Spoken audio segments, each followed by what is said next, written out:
Hello everyone, D pharmacy second year वाले बच्चे, आप लोगों का जो सब्जेक्ट है फार्मास्यूटिकल केमिस्ट्री, आज हम उसके जर्नल इंट्रोडक्शन के बारे में पढ़ेंगे। फार्मास्यूटिकल केमिस्ट्री साइंस की वो ब्रांच होती है जिसके अंदर आप किसी भी ड्रग की केमिस्ट्री के बारे में पढ़ते हैं। ड्रग की केमिस्ट्री से क्या मतलब है कि अगर कोई दवा है उसके बारे में क्या क्या पढ़ोगे कि वो किस तरीके से तैयार हो रही है। सेकेंड, केमिकल नेचर क्या है उसका, हवा के कांटेक्ट में आने पे जैसे कोई दवा अपना कलर खो देती है या फिर लाइट पड़ने पर वो अपना टूट जाती है। कंपोजिशन का मतलब है कि वो किस किस चीज से मिलकर बनी हुई है। स्ट्रक्चर, उसका केमिकल स्ट्रक्चर कैसा होता है, केमिकली कैसी होती है दिखने में, जैसे बेंजीन की रिंग ऐसे होती है, बेंजीन ऐसे दिखाई देती है, केमिकल स्ट्रक्चर उसका ये होता है। ठीक उसी प्रकार से कोई भी जो दवा है जिसके बारे में हम पढ़ रहे हैं उसका केमिकल स्ट्रक्चर क्या होता है। मेथड ऑफ क्वालिटी कंट्रोल, कोई दवा हमने बनाई है उसके अंदर क्या इम्प्योरिटीज हैं वो टेस्टिंग के लिए जाती है, और टेस्ट होने के बाद क्या होता है कि हम उसे कौन सी कंडीशन देते हैं स्टोर करने के लिए। मान लो कोई चीज ऐसी है जो लाइट पड़ने पर टूट जाती है तो हम उसे लाइट रेजिस्टेंस कंटेनर के अंदर रखेंगे। फिर उसके बाद आती है उसकी यूजेस की वो दवा कौन सी बीमारी को ठीक करने के काम में ली जा रही है। हमारी जो ड्रग होती हैं वो क्या काम करती हैं, हमारी कोई भी हमें डिसीज वगैरह हो जाती है उसकी रोकथाम के लिए, या फिर मान लो कोई भी बीमारी है उसको होने से पहले ही रोक देती है। प्रोफाइलैक्टिक, प्रोफाइलैक्टिक का मतलब होता है चूज करना कि हमें कोई भी बीमारी हो जाती है तो हम उस बीमारी को ठीक करने के लिए कौन सी दवाइयों को चूज करते हैं जिससे कि वो ठीक हो जाए। जैसे फॉर एग्जाम्पल आपकी एक बीमारी होती है जिसे हम टीबी कहते हैं, टीबी के लिए रिफेम्पसिन, स्ट्रेप्टोमाइसिन जैसी दवाइयां यूज की जाती हैं जिससे कि टीबी को क्योर किया जा सके। फार्मास्यूटिकल केमिस्ट्री क्या करती है, किसी दूसरे के साथ मिलकर काम करती है जिससे कि वो डिजायर रिजल्ट दे पाए। सेकंड आता है मेडिको बायोलॉजिकल डिसिप्लिन। इससे क्या मतलब आता है कि मतलब माइक्रो ऑर्गेनिज्म वगैरह को, ऐसी चीजों को यूज करके दवाइयां बनाई जाएंगी, किसके लिए, ह्यूमन यूज के लिए, जिससे कि जो इंसानों में जो भी बीमारी हो रही है उसको क्योर करने के लिए, ह्यूमन को बेनिफिट देने के लिए काम में आ सके। उसके बाद आता है कि हम किसी भी दवाई को बनाने के लिए उसका सोर्स क्या यूज कर रहे हैं। According to the source, source से क्या रहेगा कि कोई भी जो हम दवाई बना रहे हैं उसका मेन ओरिजिन क्या है, वो चीज निकल के कहाँ से आ रही है, जन्म कहाँ से ले रही है, कहाँ से प्रोडक्शन हो रहा है उसका। तो यहाँ पे 5 सोर्स दिखाए गए हैं। पहला है मिनरल, दूसरा plant, animal, micro organism, synthetic drug.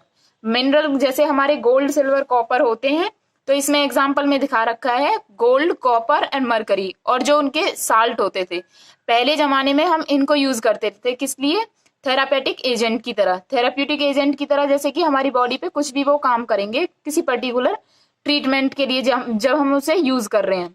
जैसे कि गोल्ड है, अर्थराइटिस के लिए गोल्ड यूज किया जाता है। अर्थराइटिस क्या होता है, आपने सुना होगा गठियावाई के बारे में जिसे हम गाउट बोलते हैं। जैसे हमारी हड्डियां हैं उनमें पेन होने लगता है, वो स्टिफनेस मतलब वो टफ हार्ड हो जाती हैं और रेडनेस उस पर दिखाई देने लग जाती है, स्वेलन हो जाती है उसके अंदर। ठीक उसी तरीके से अर्थराइटिस होता है, अर्थराइटिस जिसे हम रूमेटॉइड अर्थराइटिस भी बोल सकते हैं। इससे क्या होगा, ये हमारा जो इम्यून सिस्टम होता है वो खुद की सेल्स को नहीं पहचान पाता और वो खुद की सेल्स पे वर्क करता है जिसकी वजह से वो उन्हें अफेक्ट कर देता है और रूमेटॉइड अर्थराइटिस हमें हो जाता है। अब गोल्ड जब इसकी वजह से जो पेन होता है उस पेन से राहत पाने के लिए गोल्ड को उसके ट्रीटमेंट में यूज किया जाता है। दूसरा आता है हमारे पास प्लांट्स का। प्लांट्स कैसे एक इंपॉर्टेंट सोर्स होते हैं ड्रग बनाने के लिए, ये नेचुरली भी चीजों को देते हैं और फिर सेमी सिंथेटिक तरीके से भी इससे ड्रग बनाई जाती है। सेमी सिंथेटिक का मतलब होता है आधा अधूरा, कि आधी नेचुरल चीज रहेगी आधी मैनमेड चीज रहेगी, खुद से तैयार कर रहे हैं। और नेचुरली जिसके अंदर कोई भी चीज आर्टिफिशियल तरीके से नहीं की गई हो, वो नेचुरली हो as it is. Alkaloid morphine का इसमें एग्जांपल दिखा रखा है। एल्कलॉइड मॉर्फिन एक नेचुरल चीज होती है। मॉर्फिन को एसिटाइलेटेड करके लैब के अंदर क्या करते हैं, हम हीरोइन लेते हैं। हीरोइन को बहुत सारे लोग नारकोटिक, नारकोटिक का मतलब होता है कि एक नशीले पदार्थ की तरह इसे यूज करते हैं, इसलिए इसे हम सेमी सिंथेटिक कहते हैं। सेमी सिंथेटिक ड्रग के अंदर हमारा ये हीरोइन आता है क्योंकि ये मॉर्फिन को एसिटाइलेटेड करके मिलता है।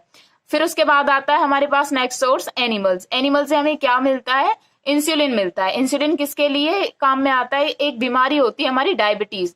डायबिटीज का मतलब होता है हमारे ब्लड में शुगर लेवल बढ़ जाता है। ब्लड का शुगर लेवल बढ़ते ही इंसुलिन क्या करता है, उस ब्लड शुगर लेवल को मेंटेन करता है, इसलिए इसे एक्सटर्नली बाहर से देना पड़ता है पेशेंट को। और ये मिलता कहाँ से, एनिमल से। ऑक्स और पिग जो होते हैं उनके पैनक्रियाज से हमें इंसुलिन मिलता है। और कुछ एक्सीपिएंट, एक्सीपिएंट का मतलब है और कुछ चीजें ऐड की जाती हैं, जैसे कि वुल फैट इसके अंदर ऐड किया जाता है। विटामिन कहाँ से मिलती है हमें? फिश लीवर ऑयल से, कोड लीवर ऑयल से। फिर उसके बाद आता है हमारा fourth, micro organism. Micro organism से हमें कैसे मिलेंगे? एंटीबायोटिक जो बनती है वो हमारी माइक्रो ऑर्गेनिज्म से बनेंगी, जैसे कि पेनिसिलिन एग्जाम्पल दिखा रखा है, ये हमारी पहली एंटीबायोटिक रही थी। बहुत सारी दवाइयों को हम लैब के अंदर प्रिपेयर्ड करते हैं, for example aspirin, sulphonamide, salbutamol, chloroquine etcetera. आप इस बुक के अंदर क्या पढ़ने वाले हो कि कोई भी ड्रग है उसका केमिकल स्ट्रक्चर आप पढ़ोगे, उसकी प्रॉपर्टीज के बारे में पढ़ोगे, उस जो ड्रग है वो जिस साल्ट से बनाई जा रही है वो साल्ट दिखने में कैसा है, उसका टेस्ट कैसा है, उसका अपीयरेंस मतलब उसके अंदर कलर, स्मेल, ऑर्डर, उसकी सारी चीजें आने वाली हैं। स्टोरेज कंडीशन, उसे किस स्टोरेज कंडीशन देनी पड़ेंगी, air tight container, well close container, light resistant container. उसके बाद आता है यूजेस की, उसे यूज किस तरीके से किया जा रहा है, किस चीज के ट्रीटमेंट में उसे यूज किया जा रहा है। अब फार्मास्यूटिकल फॉर्मुलेशन का मतलब ये है कि हम जो दवाइयां बना रहे हैं उसमें क्या रहेगा कि वो आईपी और बीपी के लिखा हुआ दिखाई देगा आपको। जैसे मान ली कोई टेबलेट है, ऑइंटमेंट है, उसमें आईपी और बीपी लिखा हुआ दिखाई देगा। आईपी का मतलब होता है इंडियन फार्माकोपिया, बीपी का मतलब होता है ब्रिटिश फार्माकोपिया। अब आप इन मेडिसिन्स को प्रैक्टिस में लेते हैं, प्रोफेशनली प्रैक्टिस में, तो इसलिए इनका प्रोप्राइटरी नेम जानना भी बहुत जरूरी है। प्रोप्राइटरी नेम होता है ब्रांड नेम। ब्रांड नेम का मतलब कि कोई भी दवाई है वो मार्केट में किस नाम से मिल रही है। फॉर एग्जाम्पल पैरासीटामोल एक कॉमन टैबलेट है जो फीवर को डाउन करने के लिए यूज होती है, एंटीबायोटिक के अंदर आती है, वो सबको पता है। वो ब्रांड नेम है, मतलब मार्केट में किस नाम से मिलती है, वो अपने साल्ट के नाम से भी मिलती है, पैरासीटामोल, और क्रोसिन के नाम से भी मिलती है। नेक्स्ट चैप्टर में आपका जो जनरल इंट्रोडक्शन है, chapter number 1 pharmaceutical chemistry, second D pharmacy students का, वो फिनिश होता है। नेक्स्ट चैप्टर में आप लोग पढ़ोगे केमिकल नेमिंग ऑफ ड्रग्स।